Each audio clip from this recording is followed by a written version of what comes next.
last night in a historic breach of all historical norms in a move that really does put the republic on the precipice of serious constitutional disorder, chaos, and disaster. A jury in New York found. I like that Donald Trump's many different crimes, not even this, but like a load of other crimes and corruption that he is engaged in the most incompetent way possible, is not somehow causing this beautiful democratic republic to fall apart, but it's actually the prosecution of said crimes and corruption that is putting the democratic republic at the precipice of collapse. It's never the guy who's doing it. It's the people going, no, don't do that, actually. That's the problem. Found unanimously that Donald Trump was guilty of 34 separate felonies, all stemming from hush money payments that were made to Stormy Daniels all the way back in 2016.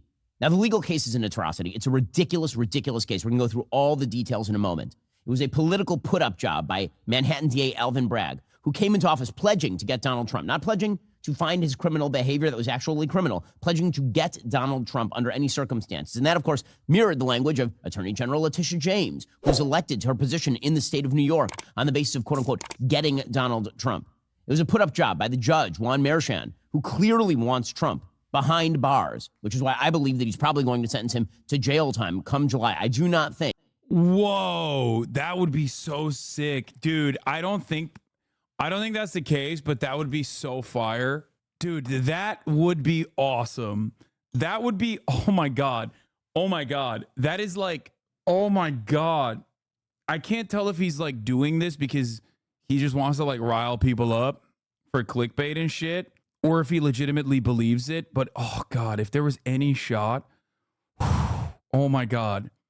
I think Jeff Tiedrich would literally die if that happened. He would bust out the fattest rope that would suck the life force out of him. I think a lot of liberals would unironically die from the collective orgasm that they had. Blanche conceded it's possible that Trump could be behind bars during the convention if the judge imposes jail or prison time and declines to pause the sentence as the appeals process plays out. I don't think it's going to happen. The appeals in and of itself, given the severity of the crime, would mean that like you probably would be fine on bail. You probably wouldn't have to be behind bars. That would be, oh my God, no. If there's a sentence of incarceration and how it's carried out and when it's carried out, I expect that we would ask for a stay of any sentence while the appellate process works its way through the courts. That's discretionary. That's not something that has to be granted. So that's something that I don't want to think about. I don't think it's going to happen, but it's possible, of course. Yeah, even his fucking lawyer saying it's most likely not going to happen. That Chekhov's gun can sit above that mantelpiece for the entirety of the second act here. This was a put-up job by the Biden administration, which has been attempting to brand Donald Trump a criminal and a felon since literally the day that they got into office, and the Democratic Party, which has been attempting to label him everything from a Putin cat's paw to a traitor to the country since 2015. It all culminated yesterday in a jury finding in the most ridiculous possible criminal case that Donald Trump was guilty of 34 felonies. It's an absurd case. According to the Wall Street Journal, Trump was found guilty Thursday by a New York jury on all 34 counts in his hush money case, concluding the first ever criminal trial of a former president. Now voters will render their own judgment as Trump, the presumptive GOP presidential nominee, barrels ahead to the November 5th election, using the trial and other prosecutions he faces as a rallying cry for his supporters. President Trump, for his part, responded to the verdict.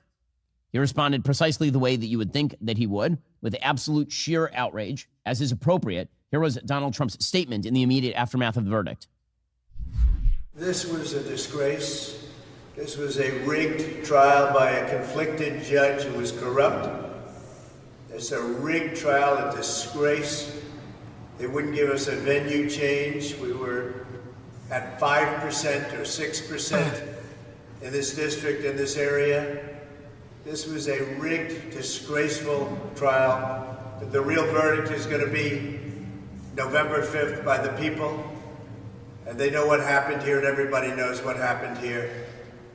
You have a Soros-backed DA, and the whole thing. We didn't do a thing wrong. I'm a very innocent man, and it's okay. I'm fighting for our country. I'm fighting for our Constitution. Our whole country is being rigged right now. This was done by the Biden administration. in order to wound or hurt an opponent, a political opponent. And I think it's just a disgrace. And we'll keep fighting. We'll fight till the end and we'll win. There's no question that this is political. None whatsoever. The basis of the charges is trash. This is a trash case that was brought in a jurisdiction unfriendly to Donald Trump, with a prosecutor who obviously wanted to make his bones on Donald Trump's back, and a judge who wants to be famous based on convicting Donald Trump. This was, in fact, a put-up job. Todd Blanche, one of Trump's attorneys, he made the point that the timing of this most recent grand jury is quite suspicious. It turns out that it's kind of weird to file a misdemeanor charge, which is really what this was, a misdemeanor business records falsification charge that expired in 2017. In 2023, as Donald Trump was securing the Republican nomination for the presidency. Here is Todd Blanche, one of Trump's attorneys. I will say that the timing of Trash, absurd, ridiculous. Sounds like Ben's feelings are getting in the way of facts. Yeah, of course. There's never been a moment where Ben actually gave a shit about facts. When he says facts over feelings, he's saying his feelings are more factual than real facts itself. And therefore, the real facts of the matter that don't correspond to his feelings are not facts at all. It's the underlying, it is basically the underpinning of every Republican argument. of this most recent grand jury, meaning the 2023 grand jury that ultimately indicted President Trump, kicked into action less than 2 months after President Trump announced he's running for re-election. And there are coincidences, and then there's coincidences, and I don't think that that's just something that happened. Alvin Bragg, the Manhattan DA who brought this case, had pledged back in 2021 that he was going to find some rationale for prosecuting Donald Trump. He said, quote, "I'm the candidate in the race who has the experience with Donald Trump. I was the chief deputy in the Attorney General's office. We sued the Trump administration over 100 times for the Muslim travel ban, for family separation at the border, for shenanigans with the census. So I know how to litigate with him. I also led the team that did the Trump Foundation case. So I'm ready to go wherever the facts take me and to inherit that case. I think it'd be hard to argue with the fact that'd be the most important, most high-profile case, and I've seen him up front and seen the lawlessness he could do." And he was then asked by a reporter, "You believe that should happen?" He said, "I believe we have to hold him accountable." Okay, he was pledging to do this in 2021, and then he did it. And then he did it. We'll get to more on this in just 1 second. First, from the start. Dude, I can't be the only one who's like fucking annoyed with how many ads Ben has. And not only because it's like ridiculous that he has so many ads to begin with, like that there are brands that are willing to work with him, but it just in general, it's like, I'm not going to, obviously I'm doing ethical reacts across the board no matter what, because like I'm responding to pretty much every single thing that he says. This is fair use in general, so I can skip the ads. I don't really give a shit. But also, he has like an insane, every fucking video is just like slap with a goddamn fucking built-in ad to it. What is happening? While this defendant may be unlike any other in American history, we arrived at this trial and ultimately today at this verdict in the same manner as every other case that comes through the courtroom doors, by following the facts and the law and doing so without fear or favor. That's an extraordinary lie, an extraordinary lie. There's never been a case. It's a novel legal theory that was brought to court by Alvin Bragg specifically to get Donald Trump before the election. That's all this was. Everybody knows this. Independents know this. Democrats know this. When Democrats say that all they want is the law followed without fear or favor, it's weird how you're perfectly fine with James Comey letting Hillary Clinton off the hook for obvious criminal conduct in 2016. Bro, Jim Comey literally is responsible more than anything else for Hillary Clinton losing the election. What are you fucking chirping about, my boy? With the excuse, well, she was running for president. We don't want election interference. And then it turns out that you're totally fine with Donald Trump being prosecuted for absolute trash of charges stemming from activities sexually back in the mid-2000s and then from a hush money payment made in 2016. Meanwhile, you're apparently perfectly fine with the DOJ letting Joe Biden, the current president of the United States, off the hook, even though he clearly involved himself in criminal conduct in terms of mishandling classified material because he's a doddering old fool, who then goes out, by the way, and rips the prosecutor for mentioning that he's a doddering old fool, and in the process shows himself to be even more of a doddering old fool. You are totally fine, apparently, if you're a Democrat, with the DOJ originally trying to cut such an extraordinary sweetheart deal with the president's son that it was only scuttled when a judge looked at it and said, what the hell is this? That is the only reason that Hunter Biden is being brought up on charges now, is because a judge looked at the original sweetheart deal. Seems a lot like he's talking about some irrelevant ass bullshit instead of keeping, keeping his focus on how this particular case is completely fraudulent. How odd. How odd of him to start talking about like, oh, well, the DOJ gave a sweetheart deal to Hunter Biden and also Hillary Clinton and all this other shit. Like, what's happening? Just talk about the issue. Talk about the issue, man. Where is the letter of the law not being evenly applied? Where is it not being fair for Donald Trump? Because you can't turn around and be like, Your Honor, there's murderers around, which is what Donald Trump was saying. Ben is supposed to be this brilliant conservative mind, right? And as a brilliant conservative mind, he could just like very easily rip through the arguments that the prosecution made. Right now, he sounds exactly like the fucking whimpering fools that we heard outside of the court. Ben's argument is particularly laughable when he, along with every Republican pundit and every Republican running for office, are literally like, we should fucking melt anyone who does crime and prosecute them to the fullest extent of the law. The logic is literally that Republicans who run on stopping crime, akin to Alvin Bragg running on prosecuting Trump-related crimes, should not actually be doing what they campaign on. Everything you mentioned is not illegal, and if you want to compare sons, look at Don Jr. It's just, it doesn't make any sense to me because, like I said, Don Jr. is not running for president. I mean, not Don Jr., sorry. Hunter Biden is not running for president, so he's just like bringing up Hunter Biden is silly regardless, okay? And not only that, but also, in terms of Hillary Clinton's situation, the FBI cooked her fucking campaign harder than any other circumstance when Jim Comey, a couple days before the election, came out with a fucking second letter. An investigation that they concluded and found was no different than the prior investigation in any case.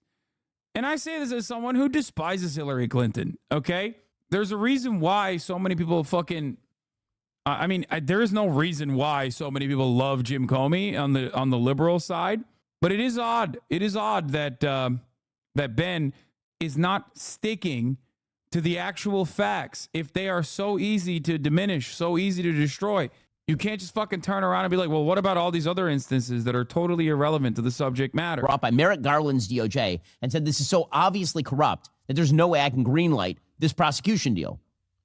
As far as the political obviousness of the situation, remember that one of the big prosecutors in this case was a person named Matthew Colangelo. The DNC paid Matthew Colangelo $12,000 in January 2018 for political consulting. He donated to Barack Obama's first presidential campaign in 2008. He was the third-ranking official at President Biden's Justice Department. He then joined Manhattan DA Alvin Bragg's office in December 2022. And just a few months later, they launched this current investigation into Donald Trump. That indictment began in March 2023. So he moved from the Biden DOJ to Alvin Bragg's office. And 3 months later, the indictment... That's crazy, bro. I can't believe prosecutors switch fucking... switch offices sometimes. They go from like DOJ back to like a district attorney. That's wild. That's wild. Except none of this talks about Donald Trump's 34 different counts. Like, the funniest part about it is that the sane, smart, intelligent conservative assessment on this matter wouldn't just be that, like, to obviously point out how this is political, but to basically say that these charges, albeit true, are not all that significant, trumped up, if you will. So I don't understand why he doesn't just stick to that, and he has to be like, oh, guys, you don't understand. Brandon is a secret mastermind. Trump supporters repeatedly say that the Manhattan district from which the jury was selected in New York Trump hush money trial was filled with Democrats and the concentration of Republicans was very low in that district. So the jury was filled with Democrat supporters who were biased against Trump. So this trial is rigged. But the jury selection in the hush money trial case was very tedious. Out of hundreds of candidates, only 12 jurors were selected who were supposed to be the most unbiased people. Finding a jury was an exhaustive process in a case that has made history as the first ever criminal trial of a former US president. The judge culled through nearly 200 potential jurors, largely removing those who claimed they couldn't be impartial and allowing each side 10 strikes, allowing them to dismiss a juror without giving a reason. Trump, the Republican candidate for president, had said the Manhattan venue was unfair given its traditionally Democratic leanings and called for it to be moved to the more right leaning Staten Island. Behind all of this. And was brought against Donald Trump. And we're supposed to believe there was no coordination, that Joe Biden knew nothing about. This is just the workings of the gears of justice. That's all this is. Meanwhile, the judge, Merchan, obviously a partisan Democrat. He's donated small amounts before to the Biden presidential campaign in 2020, as well as to Act Blue, which is an activist group. His daughter is a Democratic activist as well. The reality is, what does any of this, bro? That's crazy.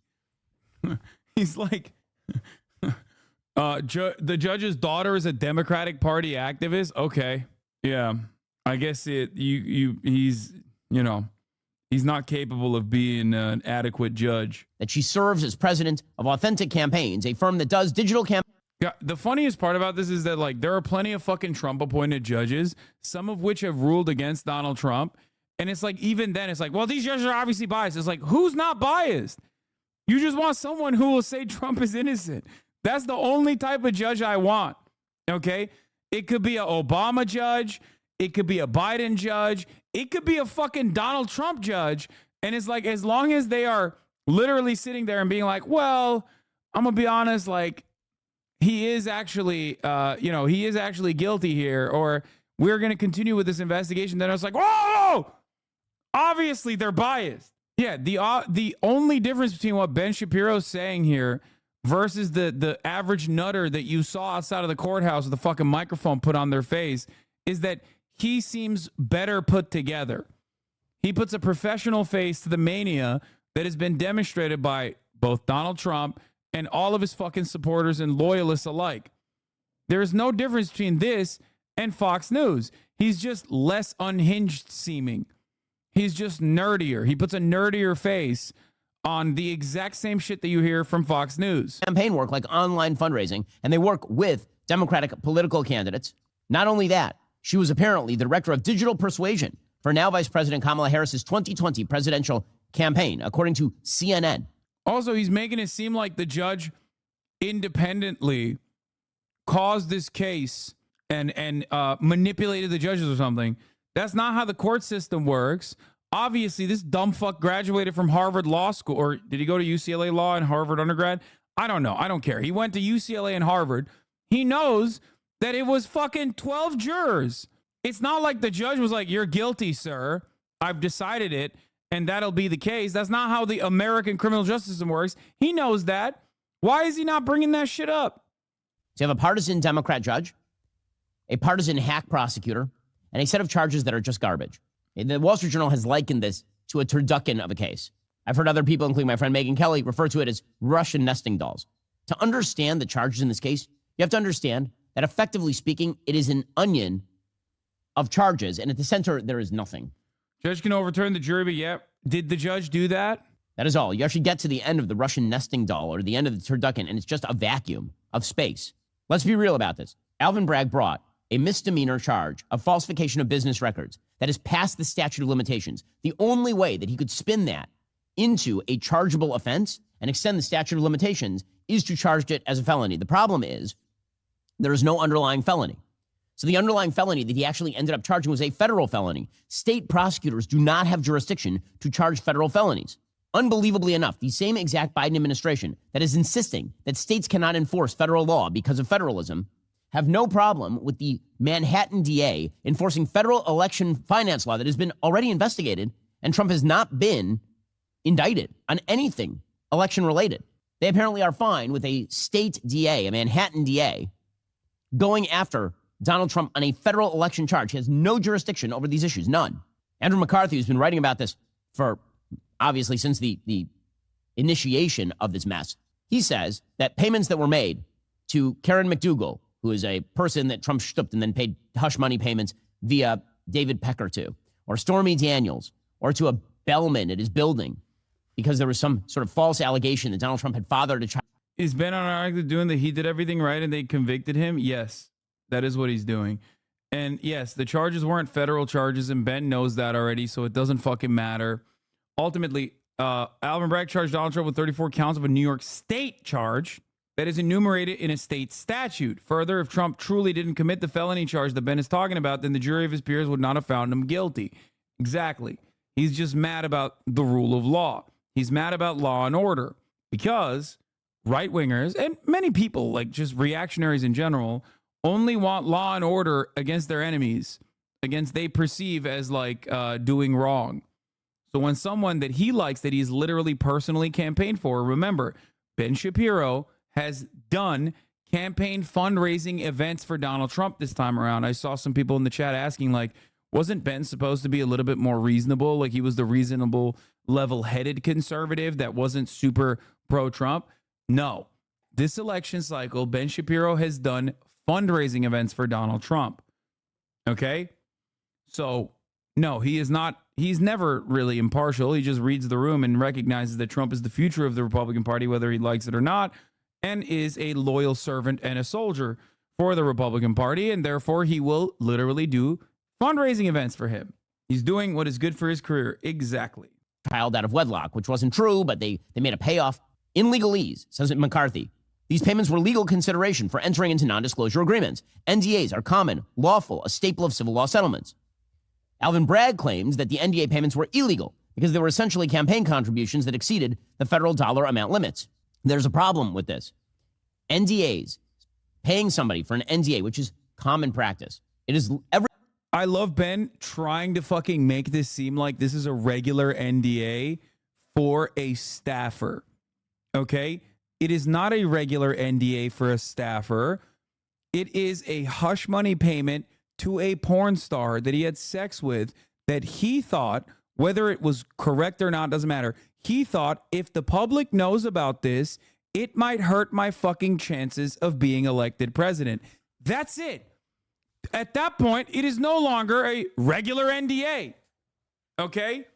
If you personally murdered somebody and then tried to pay a fucking hush money payment to a victim, or not a victim, but a witness, that would still be illegal.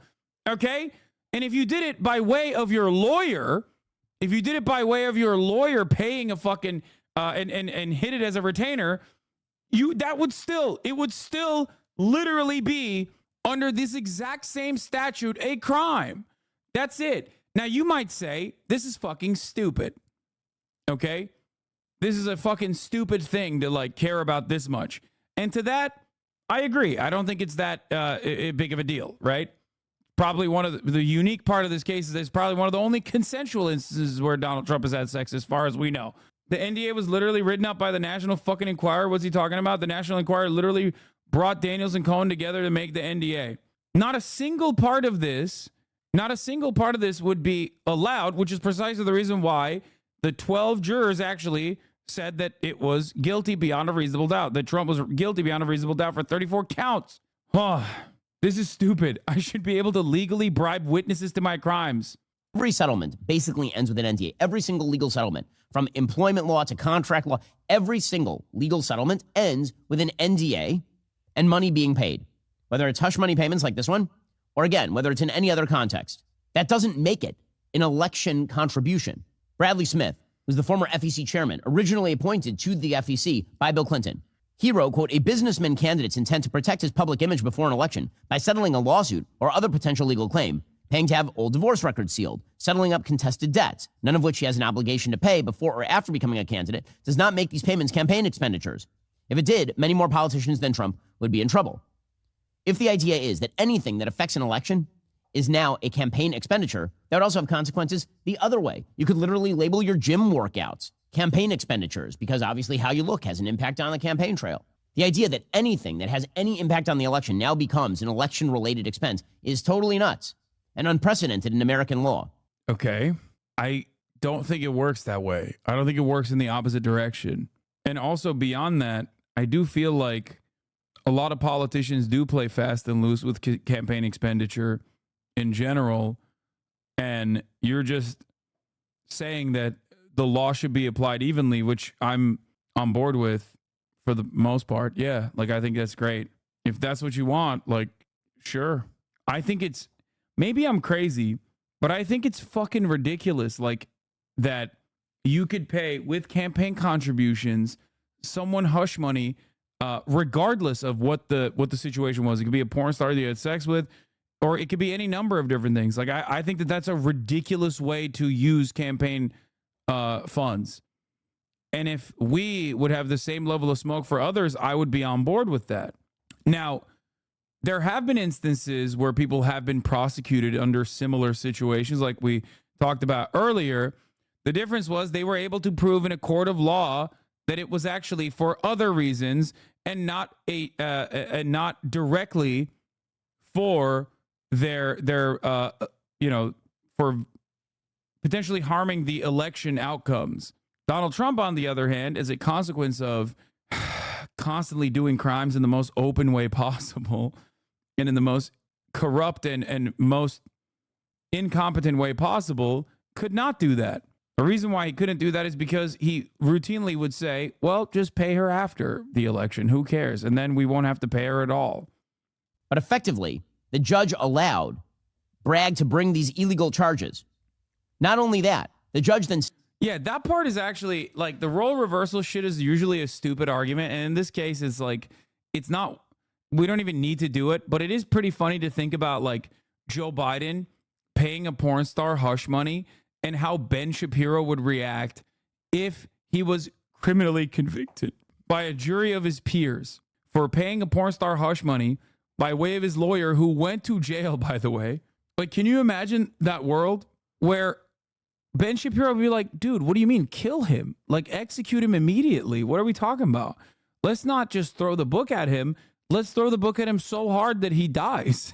Like, what are we talking about here? It's not even a fucking, it's not even a point of contention.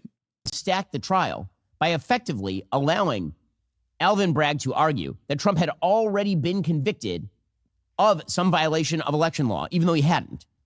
So how exactly did he do that? Well, Michael Cohen was brought forward, Trump's former attorney and convicted perjurer. And Cohen... Once again, Trump's former attorney and convicted perjurer, yes, he was lying for Donald Trump, just like the other guy, Weiselberg, also was lying for Donald Trump. It seems like Donald Trump pays a lot of people to lie for him, and then they get caught. Now, the difference as to why he's not bringing Weiselberg into the conversation is because Weiselberg is pro-Trump. He was lying for Trump, and he wasn't then turning around and actually throwing Trump under the bus. So that's precisely the reason why he's not talking about Weiselberg, and he's bringing up that Michael Cohen is a convicted perjurer when talking about Michael Cohen. Why? Because Michael Cohen did do perjury and lied for Donald Trump, but then, of course, was a star witness against Donald Trump. Cohen had already pled guilty to campaign crimes because he thought that was going to allow him to cut a deal with prosecutors to go after Trump. Trump's legal future is very uncertain because after this guilty verdict in hush money case, Trump will once again face 3 more trials in different cases. Trump right now is a felon awaiting sentencing, but in the 3 other criminal cases, it's unclear when or if any of them will go before a jury. The Supreme Court will make a pivotal decision this month or early next month that could determine whether Trump's DC election interference trial is scheduled before the November election. The pace of his federal classified documents trial in Florida is largely up to U.S. District Judge Aileen M. Cannon, who has moved slowly in handling pretrial motions, according to legal experts. And Trump's election interference case in Georgia will almost certainly push into 2025 as a trial judge waits for an appeals court to take up the question of whether Fulton County District Attorney Fannie T. Willis should be allowed to remain on the case. If Trump is elected president in November, that would greatly complicate at least the 2 federal trials, because he would appoint an attorney general who might dismiss the indictments against him. It's also against Justice Department policy to prosecute a sitting president, and it's unclear whether courts would allow a president to stand trial on state charges in Georgia. If you found this video informative, then make sure to hit the like button and subscribe to this channel for more videos like this, and thanks for watching.